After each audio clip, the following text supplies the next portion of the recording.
This is Tamara from mooglyblog.com, and today I'm going to be demonstrating how to crochet the Blue Moon Shawl, which is a free pattern you'll find on both yarnspirations.com and on mooglyblog.com as the Fall Crochet Along for 2021. To make this pattern, you'll need 2 Caron Big Donut Ogos. I used the Blue Moon colorway, which inspired the name. You'll also need a US K-hook, which is a 6.5 millimeter one. And of course, you'll need your usual crochet supplies, a yarn needle, stitch markers, and scissors.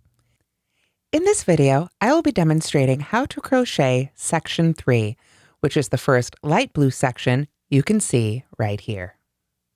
So we're beginning with our light blue, and as you'll recall, we do not turn at the end of the previous section, but we start in the first stitch that we made in row 23. So now we're ready for row 24. And we're going to join with a slip stitch to the first stitch of the previous row. So I'm going to go ahead and get that stitch marker out of my way, get my hook in there, and put in my slip stitch. Excellent. Now we chain 1 and single crochet in the first stitch. So I'll put my stitch marker right in there. And then we work 2 single crochets in the next chain 1 space. So the one right here, 1 and 2. Then we single crochet in each double crochet and 3 single crochets in each chain 3 space all the way until we get to that marked chain 3 space in the center.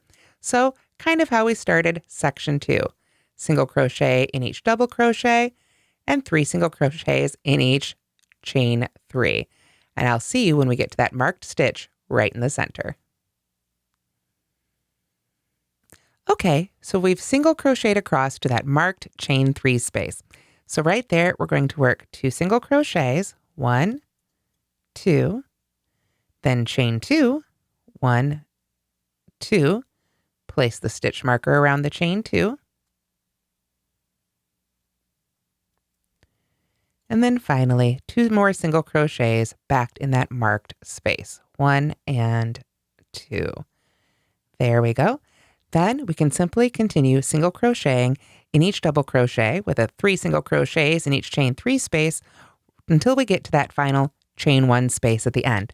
So I'll see you when we get to the end of row 24. So here we are at the end of row 24. We've got a chain 1 space and a double crochet left to work into. So now what we're going to do is we're going to go ahead and work 2 single crochets in that last chain space. So there's 1 and 2, and then finally end with a single crochet in the last stitch. There we are. And with that, we have finished row 24 with a total of 164 single crochets.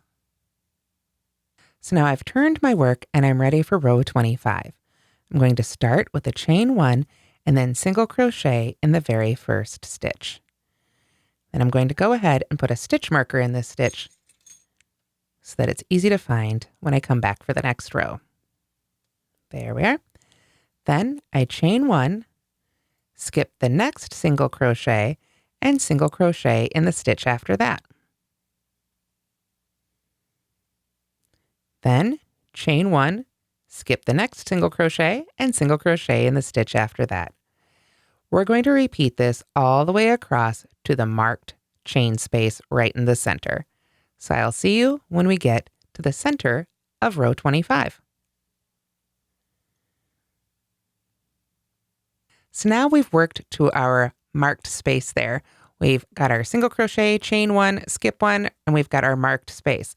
So in our marked space, we are going to work a single crochet, chain 1, single crochet, place marker.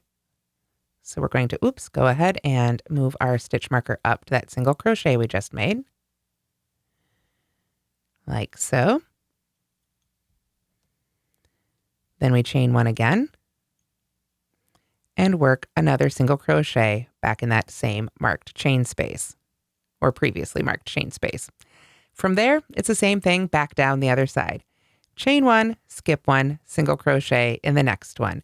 So we'll keep that up just to the end, all the way across to the end of the row with a single crochet in the very last stitch. It's a pretty simple one.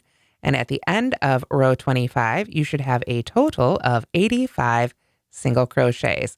So I'll see you when we're finished with row 25 and ready for row 26.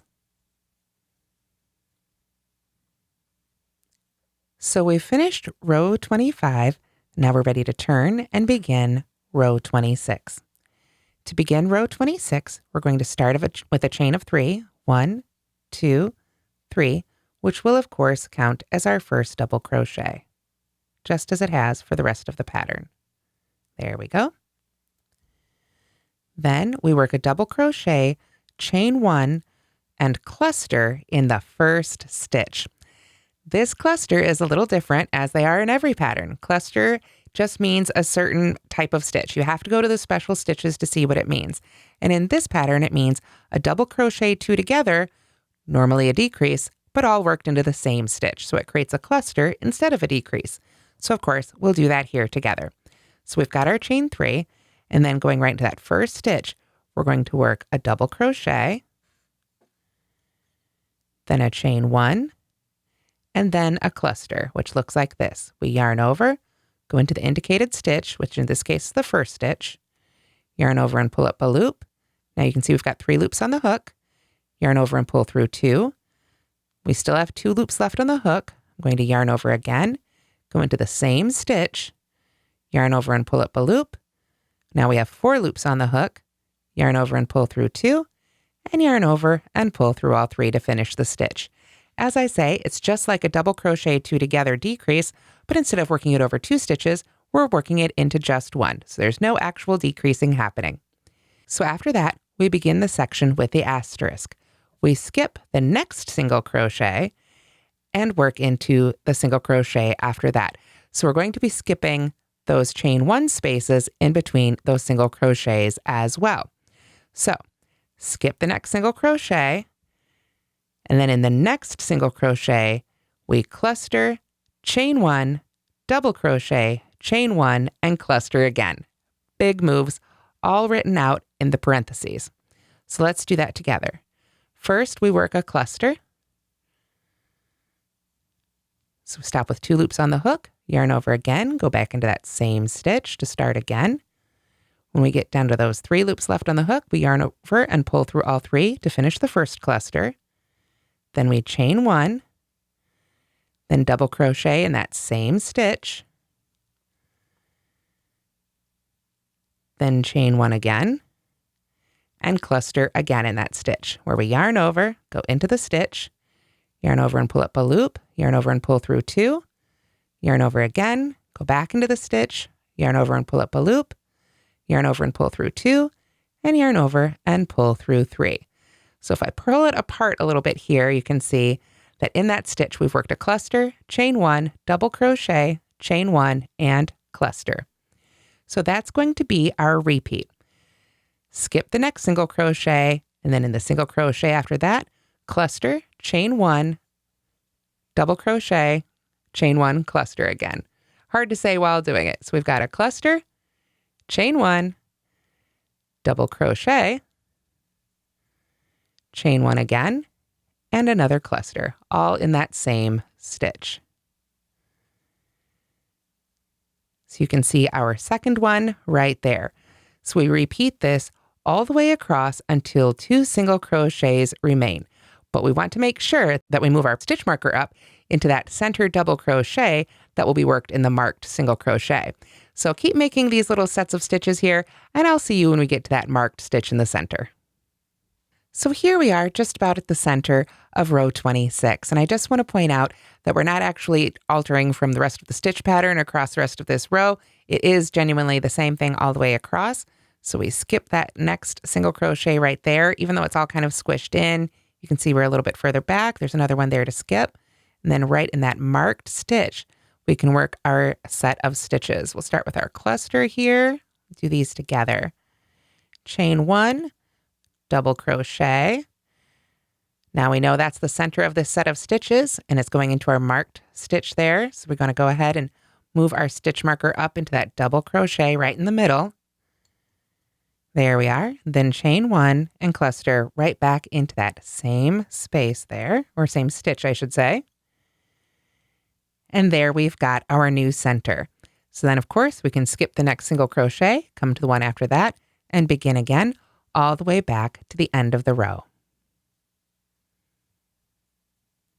So here we are then at the end of row 26 with just 2 single crochets left. I've worked my final set of clusters there, so I'm going to skip the next single crochet, and then at the very end here, I am going to work a cluster, chain 1, and 2 double crochets in the last stitch. And that will mirror what we did at the beginning. So I'll put my cluster right in that last stitch there. Then chain 1 and 2 double crochets right back in that same stitch. So there's 1 and 2. So with that, we have finished row 26, and you should have a total of 84 clusters and 45 double crochets at the end of this row. Okay, so now we're ready to begin row 27. We start with a chain 3, 1, 2, 3, and mark that third chain for the top of our first double crochet. Then we go back into that first stitch with a double crochet. And then we skip the stitch after that, and then we double crochet in the chain 1 space. So that's that chain 1 space right there. So we just throw a double crochet right in there.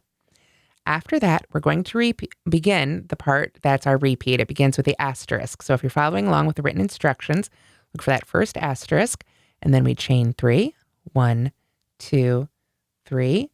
Then we single crochet in the space between the next 2 clusters. So that means we need to look at our work a little bit. Here are the next 2 clusters, and although there isn't a chain 1 or anything in between them, there's definitely a space we can stick our hook. So we just go right in there and make a single crochet. Then we chain 3 again, 1, 2, 3, and then we double crochet in the next chain 1 space. So remember, we're going to have one of those on either side of that double crochet. So we go there for our first double crochet. Then we skip the next double crochet, so that one right there, and double crochet in the next chain 1 space. We don't chain 1 or anything here. This is just double crochet in the first chain 1 space, then double crochet in that second chain 1 space right there. And with that, we finished our repeat, and we begin from the asterisk again. Chain 3, single crochet between the next 2 clusters, chain 3 again, 1, 2, 3, double crochet in the next chain 1 space, skip that double crochet in the next chain 1 space, and then we begin again. So continue that repeat all the way until you get to the chain space before the marked stitch. And I'll see you when we get there, which will be right about the center, of course, of row 27. So we've been doing our repeats here, and we've come to the chain 1 space before our marked center stitch. And we finished our last repeat with a single crochet between the 2 clusters and a chain 3. So now what we're going to do is we're going to work a double crochet in that next chain 1 space there, right before the stitch that's marked. Then in that marked stitch, we're going to work a double crochet, chain 2, double crochet. So we're going to put the stitch marker in the center, or rather just around that chain 2. Don't have to go into the center of it. It just goes right around the chain. So there's our double crochet, chain 2, double crochet. So I'm going to go ahead and move that stitch marker right on up to that chain 2 space. There we are. And then after that, we work a double crochet in this very next chain space right here, of course, on the other side of that center, like so. And then we begin again. Chain 3, single crochet between the next 2 clusters. Chain 3, double crochet in each of the next chain 1 spaces. Continue that across, and I'll see you as we get to the end of row 27. So now we've come to the end of row 27 We've got a single crochet between those last two clusters. We've chained 3, and now we're ready to finish off. So we're going to work a double crochet in this final chain 1 space. It's a little harder to see here at the end, but we've got our cluster, chain 1, double crochet, and our chain 3. So we want to make sure to put it there before those last 2 double crochets. There we are. And then skip the next double crochet and work 2 double crochets in the very last stitch. So at the end here of row 27, you should have a total of 90 double crochets and 42 single crochets. There we are. And that's what it looks like at the end of row 27. So now we're ready for row 28, which is the final row for section 3. We're going to start with a chain of 5, which will count as a double crochet, and chain 2. So I'll put my stitch marker right in the top of the 3rd chain and reinsert my hook. Now I'm going to skip the next double crochet and then work a double crochet, chain 3, double crochet between the previous and next double crochet. So that means we find the next double crochet there, the double crochet after that there. We're going to work right into that space, right in between them. So we want to yarn over and put a double crochet. You can see I put it right there in between those 2 stitches, chain 3, and double crochet right in that same space. There we are. Then we're going to begin the asterisk that will carry us across the rest of the pattern until we get to that center section again. We skip the next 2 double crochets. So that would be that one, and the single crochet, and that next double crochet. And then we are going to work a double crochet, chain 3, double crochet between the previous and next double crochet. Now I know that all seems like a lot, so let's look at our work for a second. I'm going to go ahead and put down my hook for just a moment. If we look at these repeats, each of these sort of discrete little sections, remember 2 rows ago we had the cluster, chain 1, double crochet, chain 1, cluster. And then what ended up happening, so we had a single crochet between each of those sections there with chain 3s and those 2 double crochets right in the top, right over the top of that whole cluster, double crochet cluster section. So where we're putting those wide V stitches now, the ones that are a double crochet, chain 3, double crochet, is in between those pairs of double crochets. So we're skipping everything in between and just going to those pairs of double crochets. So let's go ahead and do a couple of those here together. Get my yarn back on my hook, and then I'm going to jump all the way over here to this next pair of double crochets and go right in between for a double crochet, chain 3, double crochet. So we're making some big moves across this one. Come all the way over here, find that next pair of double crochets there, and go right in that space. And that's what we're going to do all the way until we get to that marked center again. So I'll see you as we approach the center of row 28. So now we're approaching the center of row 28. So I just wanted to sort of call this out a little bit, because it can be a little bit confusing. As we come to the center here, since we've got these whole set of double crochets here, what we're going to do is just as before. We want to come over here and skip those next 2 double crochets, and we're going to go right between the 2, right before that marked stitch. And do the same thing, double crochet, chain 3, there we go, double crochet, just go right between those, and then we're going to skip that next double crochet and work that wide V stitch right into the marked space. So we're going to move that stitch marker, of course, up into this new chain 3 right there. There we go. 1 more double crochet right back in that space. Then we skip that next double crochet and go right between that one and the next one so that we mirror what we did there on the other side of that center. We want to make sure both sides of our shawl are symmetrical. So now we can go back to our usual pattern that got us to the center there. Jump over all this, find that next pair, and go right in there for another wide V stitch. So I'll see you when we're ready to work the end of row 28. All right, so we've made our wide V stitches here all the way until we've just got these last 2 double crochets here left at the end. So what we want to do now is chain 2, 1, 2, skip the next one, and then in the very last double crochet, we're simply going to work a double crochet. So right in the top of that marked chain 3. There we are, and a nice simple end to row 28. So after this, we can go ahead and break our yarn and prepare for section 4. But first, make sure that you have 92 double crochets at the end of row 28. And that's how to crochet that section of the Blue Moon Shawl. Stay tuned for the rest of the videos and the rest of this beautiful shawl pattern featuring Caron Big Donut Ogo. Thanks so much for watching, and don't forget to like and subscribe.